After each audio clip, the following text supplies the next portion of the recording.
Hey everybody, it's Jason Blaha here. Once again, it is time for my upper body day.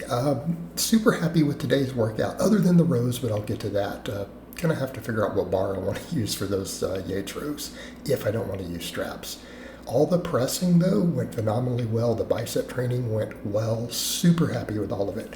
As you guys know, I start every workout with a training max. They're not intended to be true maxes. I just want a good single that's above 85%, maybe close to 90% of a max.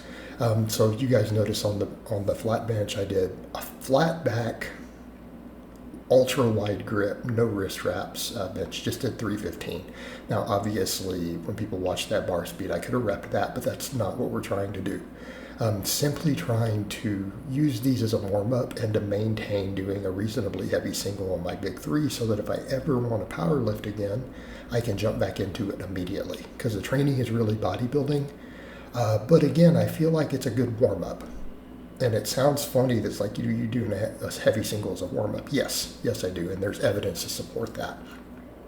I bumped the weight on the flat bench. I feel like I'm really doing well right now with the changes in the diet, body composition improving, and I feel like I'm getting stronger on my benching. So I'm like, let me bump the weight up and see if I can get 8+ reps.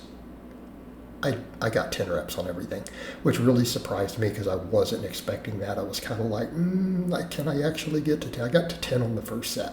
And then I'm like, can I do it on the rest? And I managed to squeeze it out. And, most of the last reps, I paused them just briefly.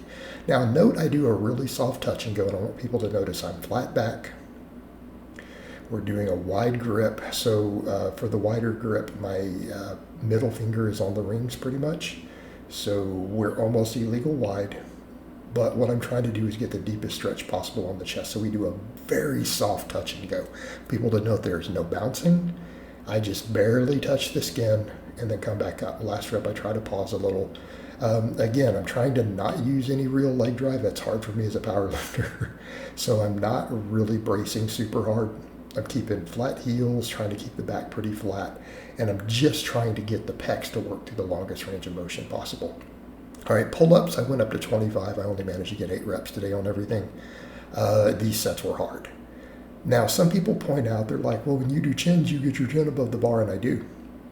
But with these wide grip pull-ups, no, I absolutely cannot. And it doesn't matter because my back gets destroyed. Again, I only really care about lats that much from the pull-ups, to be honest with you, because I do rows and other stuff, and then I do shoulder work. And my lats are certainly not suffering. I get a great pump in the lats. I feel like a lot of stretch, a lot of pump. So I just take them to the range of motion that I can and try to get the deepest stretch possible at the bottom. I know I just did that video that you guys saw this morning about the lengthened positions. But I still think that they're good, and I think the pull-up is a great example. The wide grip pull-up, though, yeah, in a lot of cases, you're going to be a little compromised on range of motion, but the stretch in the lats is so good that it doesn't matter.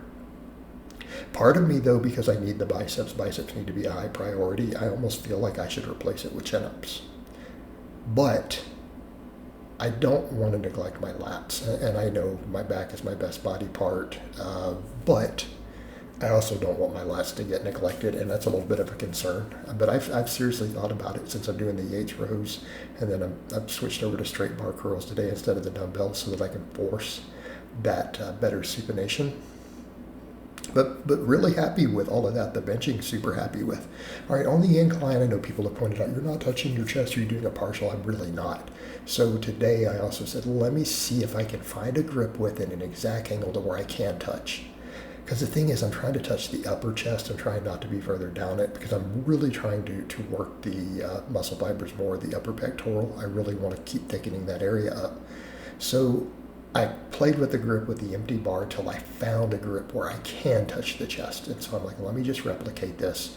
And a lot of it has to do, if you notice where it's set as far as my wrist stacking, I've got to get it all the way over the wrist bone to do that. So notice what's happening with the grip to pull that off. But yeah, I managed to do that. Great pump in the chest. All right, problem today with the rows. I'm like, let me change bars a little bit. All right, I'm like, let me change bars.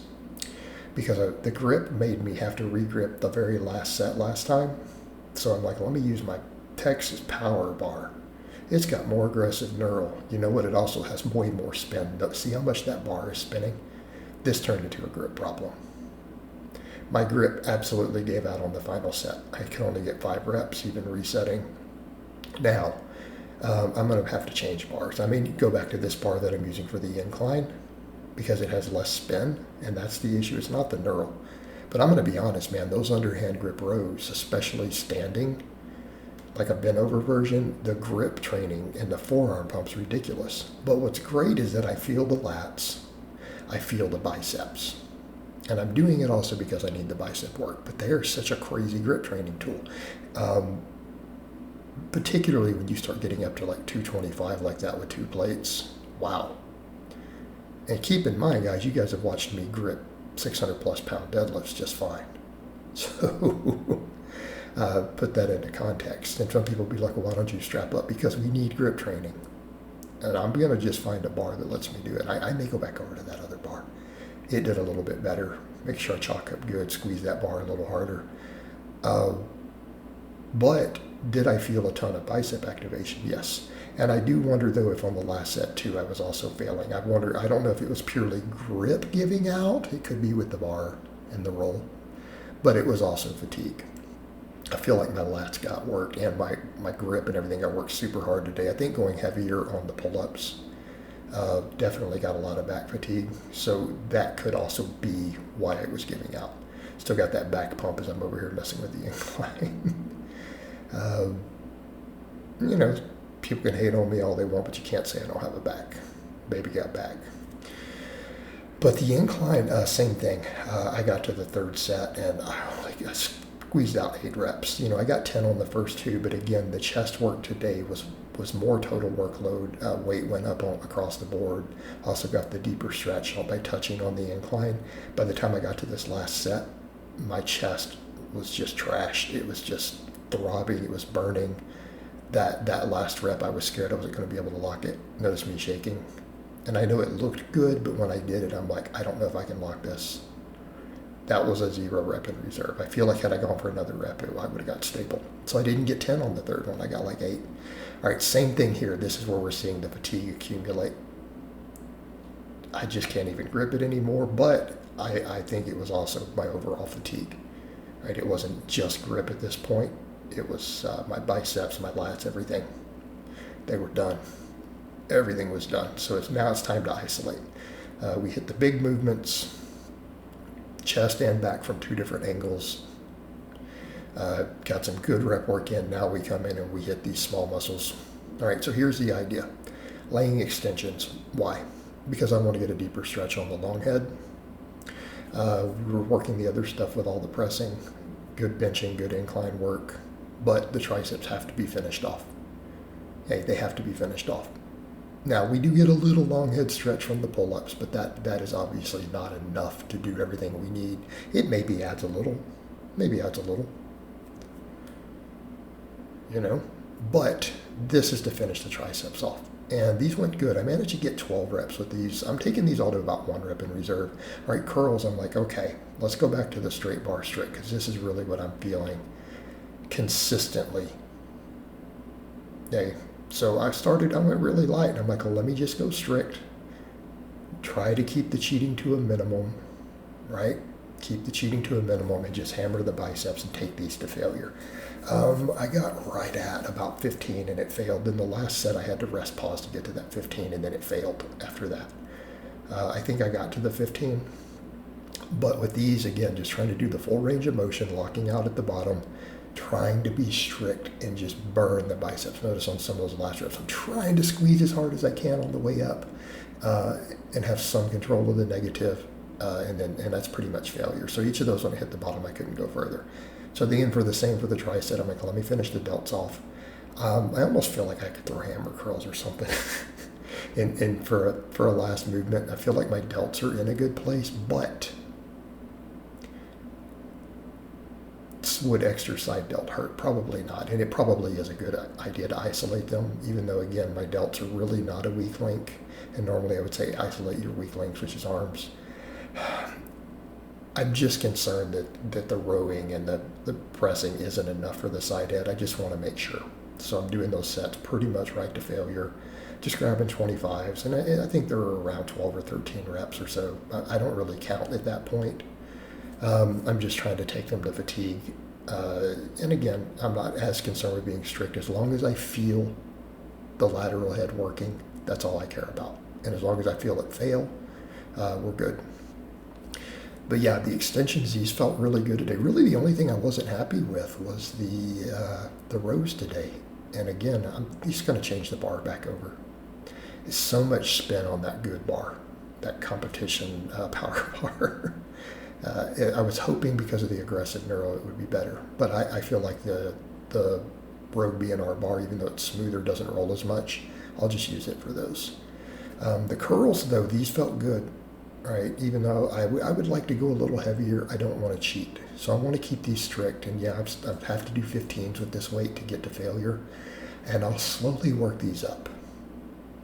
But these felt really good. I felt like the bicep activation was absolutely on point.